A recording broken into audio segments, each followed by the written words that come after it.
این روزها که دنبال کننده اخبار دنیای میلیتاری و همینطور جنگ اوکراین و غزه هستید، حتما اصطلاح بقاپذیری رو در مورد خودروهای زرهی شنیدید.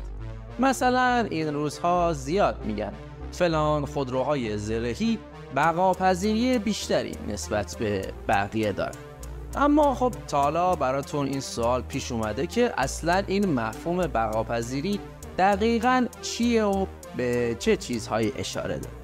توی این ویدیو قراره دوباره یکی از مفاهیم مهم دنیای میلیتاری رو با هم بررسی کنیم. ایران هستم، خوش اومدید به کاتافراگ پلاس، عیدتون مبارک و بریم که داشته باشیم.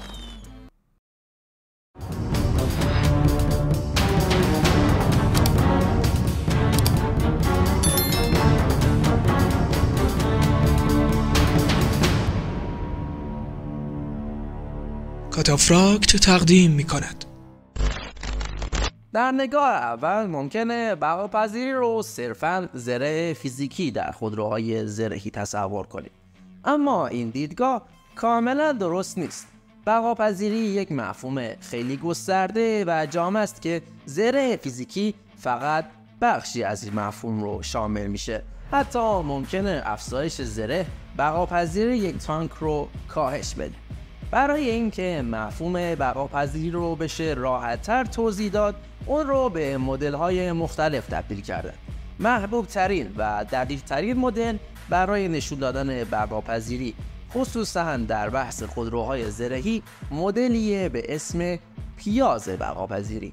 این مدل یک رویکرد لایه لایه داره که هدف نهاییش زنده موندن خدمه و ماندگاری خودروهای زرهی در میدان‌های نبرده، یا به عبارت دیگه افزایش بقاپذیری انواع خودروهای زرهی. هممون پیاز رو دیدیم و میدونیم که پیازها لایه لایه، هر لایه پیاز که جدا میشه لایه بعدی نمایان میشه. در مدل بقاپذیری هم هر لایه نشان دهنده گام های متفاوت برای افزایش بقاست. لایه آخر محافظت از خدمه خودروهای زرهیه که در مرکز پیاز قرار داره و از همه مهمتره. درست مثل پیاز که چندین لایه دفاعی برای هسته خودش فراهم میکنه، پیاز بقاپذیری هم یک رویکرد جامع برای ایمن نگه داشتن خودروهای زرهی و خدمه اونا ارائه میده. حالا فهمیدین چرا بهش میگن مدل پیاز بقاپذیری؟ مدلی که قراره توی این فیلم در موردش صحبت کنیم 6 لایه داره و قراره هر لایه رو جدا جدا با همدیگه بررسی کنیم. لایه اول، در محل خطر نباشید. در این لایه بحث شناسایی تهدیدات و انجام تاکتیک ها و استراتژی های میدان نبرد نقش داره. مثلا استفاده از واحدهای شناسایی در کنار واحدهای زرهی به شما این امکان رو میده قبل از درگیری از تهدیدات احتمالی محل آگاه باشید و با تاکتیک ها و تصمیمات درست بتونید با انواع تهدیدات مقابله کنید. شناسایی کمین دشمن توسط انواع پهپادهای شناسایی یا هر وسیله شناسایی قبل از وارد شدن واحدهای زرهی به محل، یا استفاده از آتش غیر مستقیم توپخانه‌ای یا پشتیبانی هوایی نزدیک برای انهدام تهدیدات، لایه ابتدایی بقاپذیری. اجرای آتش دوربرد در کنار قابلیت شلیک موشک‌های ضد زره که توانایی درگیر شدن با اهداف خارج از خط دید رو دارن، موجب میشه خودروهای زرهی دور از محیط‌های پرخطر فعالیت کنند و این باعث افزایش بقاپذیریشون میشه که در لایه اول قرار داره. بریم سراغ لایه بعدی. لایه دوم، اگر در محل خطر بودید دیده نشوید.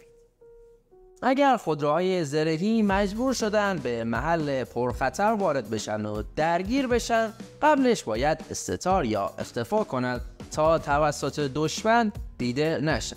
با کمک تجهیزاتی مثل پوشش استتار چند طیفی در 3 بخش بصری، حرارتی و راداری میشه یک استتار عالی به عمل آورد. استفاده از پوشش گیاهی و یا استفاده از رنگ‌های مخصوص که تابش فروسرخ خودروهای زرهی رو کاهش میدهد یا با تاکتیک‌های اختفا مثل پناه گرفتن در داخل ساختمان‌ها یا پنهان شدن لابلای درخت‌ها یا سنگرهای زیرزمینی میشه از چشم دشمن مخفی موند. مثلا در جنگ اوکراین روس‌ها از پوشش استار چندگانه ناکیتکا برای تانک‌های T-90M استفاده می‌کردند و اوکراینی‌ها در تانک‌های STR-222 و خودروی رزمی پیاده نظام CV-98 از پوشش استار چندگانه باراکودا استفاده می‌کنند که همه اینها مربوط به بقاپذیری در این لایه است. خیلی خوب، بریم سراغ لایه سوم. اگر دیده شدید هدف نباشید. در صورتی که دشمن به هر شکلی توانایی شناسایی خودروهای زرهی رو داشت، طبق مدل ما خدمه با انجام مانورهای غیرقابل پیشبینی و تحرک پذیری بالا در کنار استفاده از نارنجک‌های دودزا و یا استفاده از اخلالگرهای اپتیکی یا لیزری باید مانع هدفگیری دقیق خودروهای زرهی دشمن بشن. در جنگ اوکراین خودروهای رزمی برادلی با فعال کردن نارنجک‌های دودزا، مانور دادن در میدان نبرد و استفاده از اخلالگرهای رادیویی از این لایه جهت افزایش بقاپذیری استفاده می‌کرد. بریم سراغ لایه چهارم. اگر هدف بودید ضربه نخورید. این لایه بیشتر به سیستم‌های دفاع فعال اشاره داره که از رسیدن پرتابه‌های ضد زره به خودروهای زرهی جلوگیری میکنه. معرفی و نحوه عملکرد سیستم‌های دفاع فعال خودش یک ویدیو جدا می‌طلبه که اگه دوست داشتین توی کامنت ها بگید تا اون رو براتون آماده کنیم. بریم سراغ اصل مطلب. سیستم‌های دفاع فعالی مثل تورفی اسرائیل ثابت کردن توانایی مناسبی در دفع انواع راکت‌ها و موشک‌های ضد زره دارند. سیستم‌های دفاع فعال این روزها به یک اصل مهم در طراحی تانک‌ها تبدیل شدن و جدیدترین تانک‌ها باید قابلیت نصب سیستم‌های دفاع فعال رو داشته باشند. بریم سراغ لایه پنجم. اگر ضربه خوردید نفوذ نداشته باشید. هدف از داشتن زره مناسب متوقف کردن و کم اثر کردن انواع پرتابه‌های ضد زره است. زره‌های مختلف با مکانیزم‌های متفاوت از نفوذ انواع پرتابه‌ها به درون فضای داخلی تانک‌ها جلوگیری می‌کنند.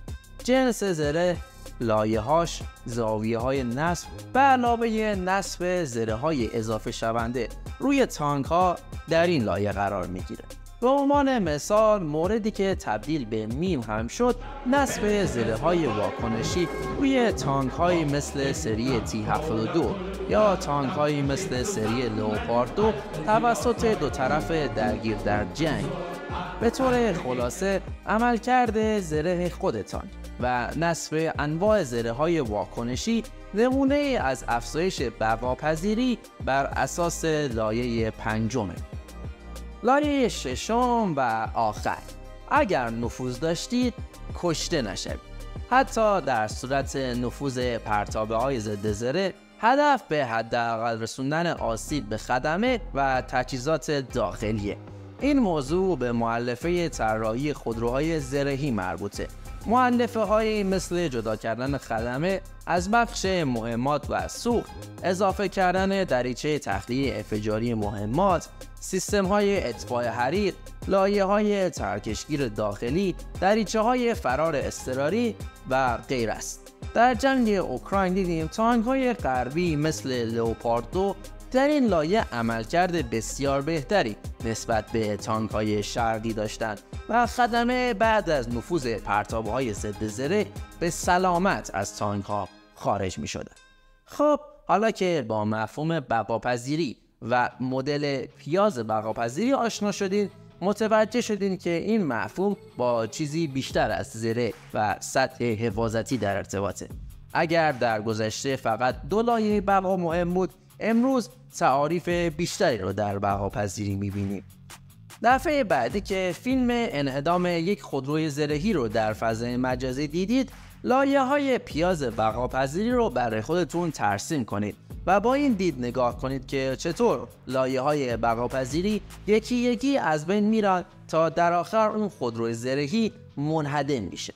هر چقدر لایه‌های بیشتری رو برای خودروهای زرهی در نظر بگیریم، شانس بقاپذیری اون افزایش پیدا میکنه و افزایش بقاپذیری در افزایش کارایی واحدهای زرهی در میدان نبرد به شدت تأثیرگذاره و به نیروهای رزمی روی زمین برتری ویژه‌ای میده. با همه این توضیحات فکر کنم دیگه مفهوم بقاپذیری رو به خوبی یاد گرفتیم. این ویدیو هم به پایان خودش رسید. امیدوارم که براتون مفید بوده باشه و نکات جدید یاد گرفته باشید. دکمه لایک و ساب رو بکوبید که به شدت بهش نیاز داریم و اگه سوالی داشتین در کامنت ها منتظر. مرسی که تا اینجا همراهمون بودید و امیدوارم که سال جدید رو با همدیگه بتره. همین دیگه، قربوس همگی، بدرود. ارتش روسیه ثابت کرده فقط با نصب سامانه‌های دفاع فعال و نصب زره‌های واکنشی و این میزها نمیشه بقاپذیری را افزایش داد. جنگ اوکراین بهمون ثابت کرد آموزش و ارتقای کیفی خدمه و مخصوصا فرماندهی تانک یک اصل خیلی مهمه که تا امروز روس‌ها ثابت کردن این اصل به هم نیست. اوکراینیا که دیگه بدتر.